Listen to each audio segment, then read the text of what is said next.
You think you're getting close. It's time to put it all together. But no! There's a surprise lurking.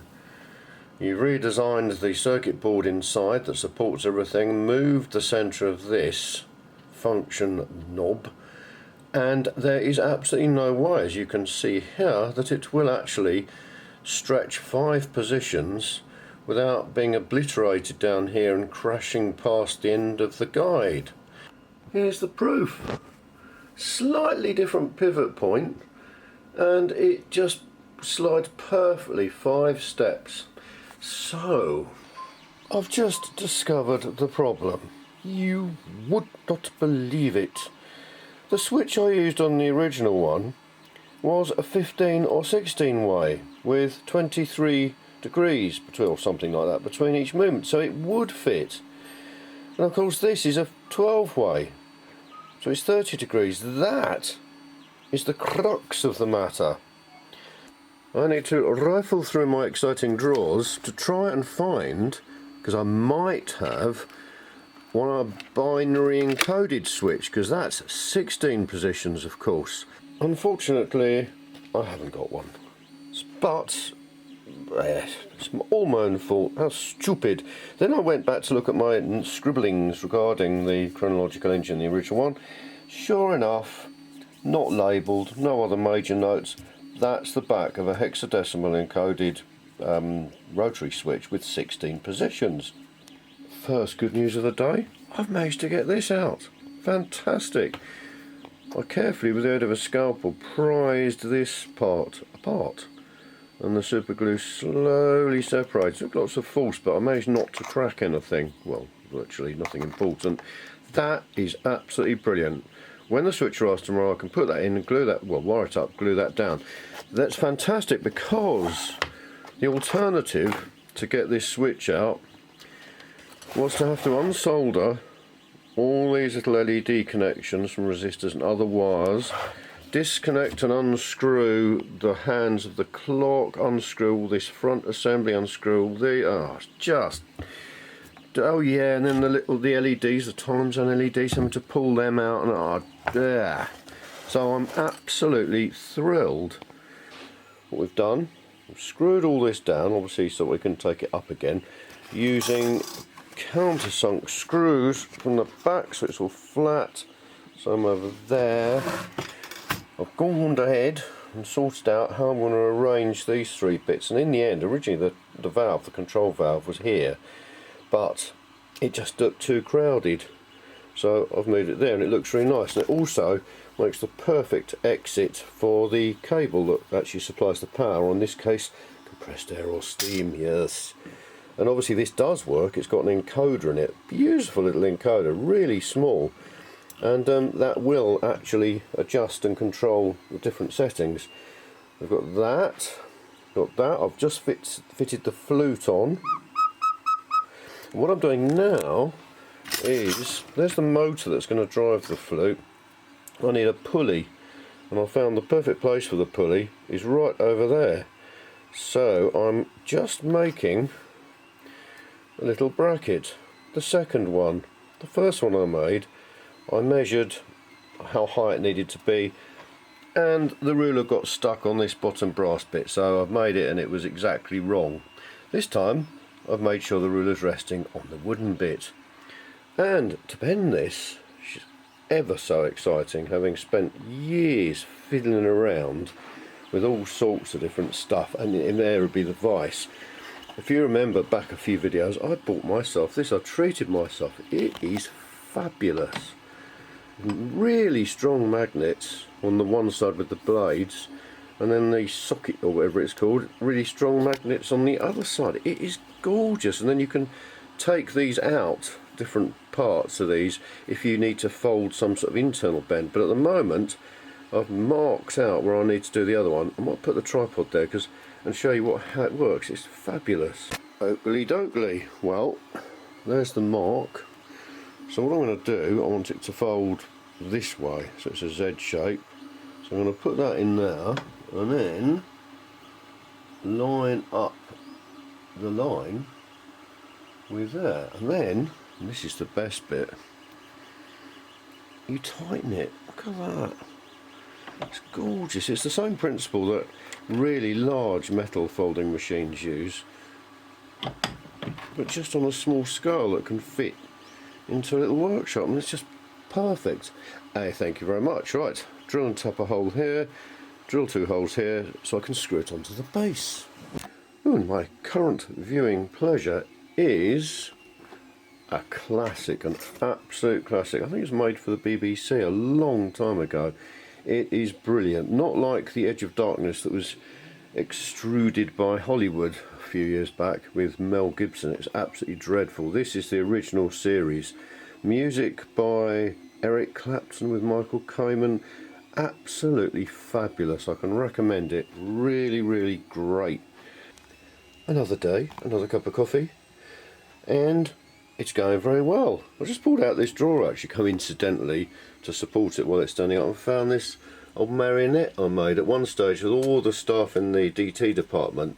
The head said that he wanted something to attract people, something exciting to see in the foyer display cabinet. So I got every member of staff to make a marionette of themselves and built a whole huge, with the help of the technician, classroom scenes, 3 or 4 classroom scenes. So we had food tech, textiles, resistant materials, electronics, and teachers in each one working machines and stuff. So as people walk past, you'd see all the little, you see levers moving and strings moving and electronics working it all to make them move.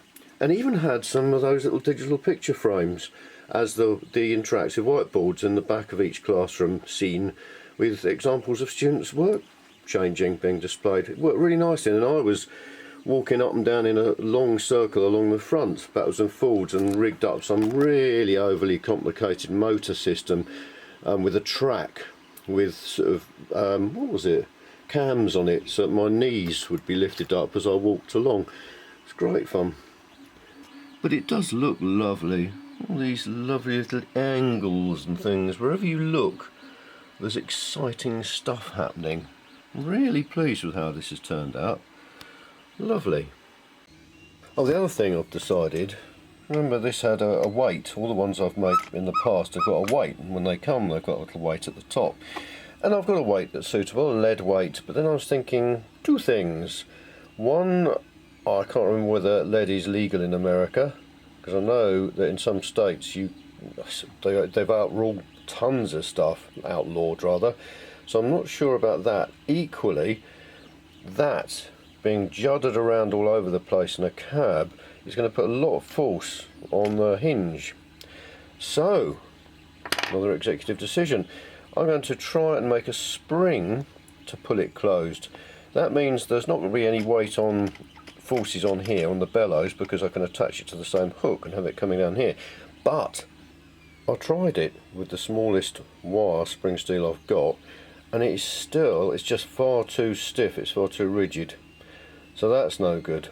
So I've gone ahead and found that 007, funnily enough, guitar strings are the smallest that you can commonly get. Really, really fine. 0.2 or 0.1 of a millimetre. Nope, something or other. Small.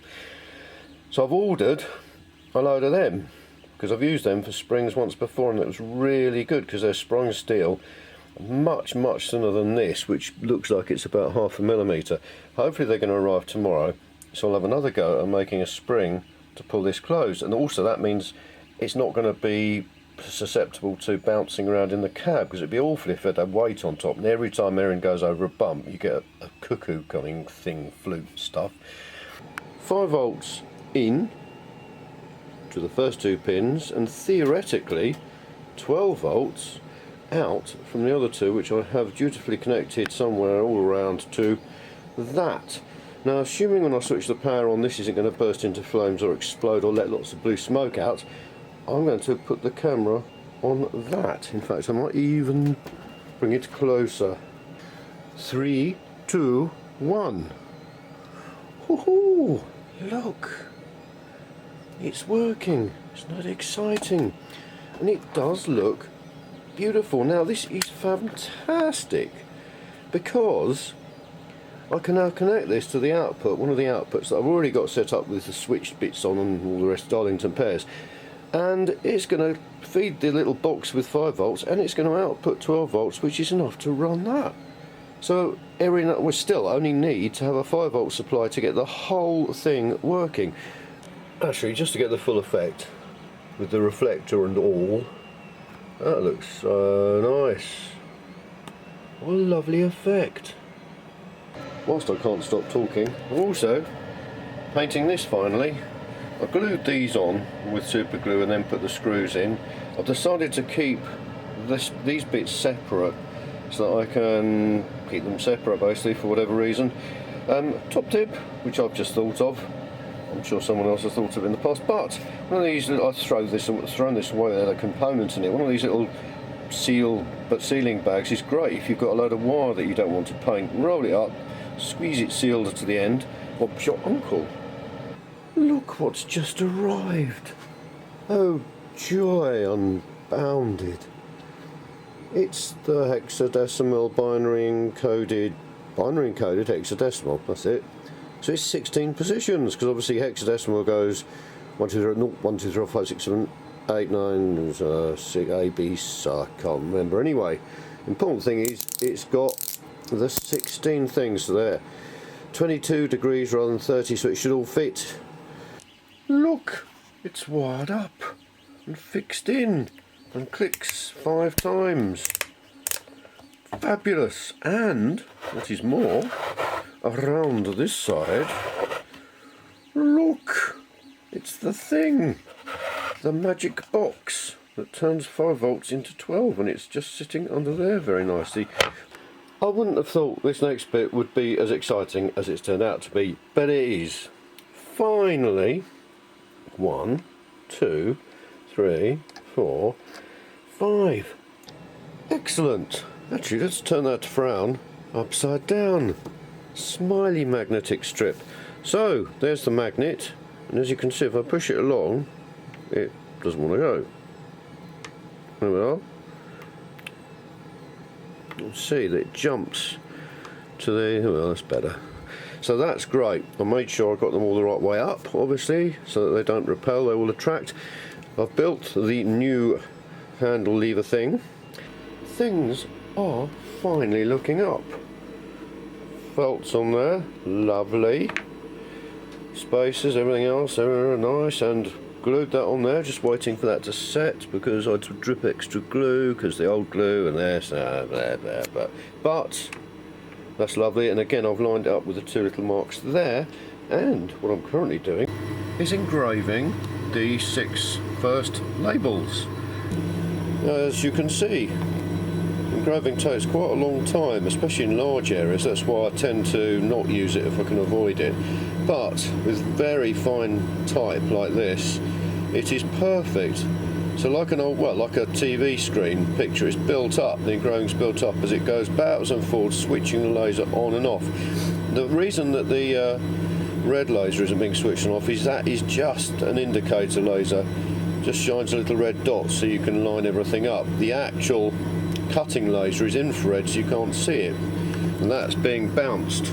I just love the way these work. There's a mirror, there's a mirror in there, because that's bouncing the line through 90 degrees, the light rather, and the light is coming from this mirror over here, so it's bouncing off that, and it comes from the magic hole that's through there. What on earth is, oh, it's the reflection on top. There's the hole, and the laser, there's another mirror behind that at 45 degrees, and the laser tube actually sits right the way along the back. It's a beautiful thing to the extent with a little extension for it out the side. I don't know whether I've filmed it before, but you can open the back and watch it working, because the laser light only gets sent out of one end. You can see this lovely sort of neon-y pinky glow along the whole tube, and it's surrounded by a water jacket. It's all glass. It's absolutely beautiful. It's lovely. Anyway, I'll let that get on with it and start drilling the holes. Actually, that's fun. If I've said it once, I've said it twice. Forstner bits are lovely because they cut beautifully flat-bottomed hole and beautifully cut the sides as well. They are gorgeous. So I'm going to use that just to make these rebates.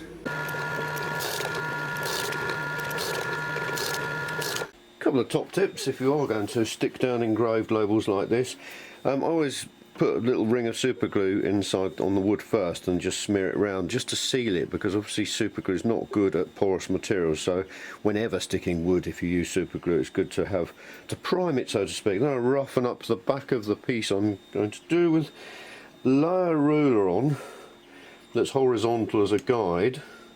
Make sure you've got the right label, and then I'm just going to put, there we are, a ring of super glue, and again, lovely little bit of blue tack. 1,000 uses around the home. And having the ruler allows you to make sure that it's horizontal. It's very easy to lose track with all these curves and end up putting them all over the place. And there's always, I speak from experience. This is all getting very enjoyable. Look at that. It's so lovely. And the plan comes together, and screwing that on with two really small little brass dome head screws that I've filed down at the back. Fabulous. And now I'm just going to realise I can screw this down. This is the thing that operates the flute bellows. Well, that was not bad. I can feel the magnet. In fact, let's lift this off just to see. Yeah. Oh yes. Thanks very much for watching. Hope it's been enjoyable and instructional. Some top tips and things. Next time it's going to be making that spring, getting that sorted out mechanically. That's going to stay there. Then I think I'm going to turn this over, connect all the wires, and initially check that with the Arduino sketch that it will, the flickering lamp will work, the alarm set will work, the valve will work, and the output and all the rest of it will work. And once I'm happy with that, I can then leave the USB plugged in and lower this into place the right way round, and then put it through its paces. I know I'm going to have to change the sketch that does that decodes the position of that, but we'll get onto it. Thanks very much again.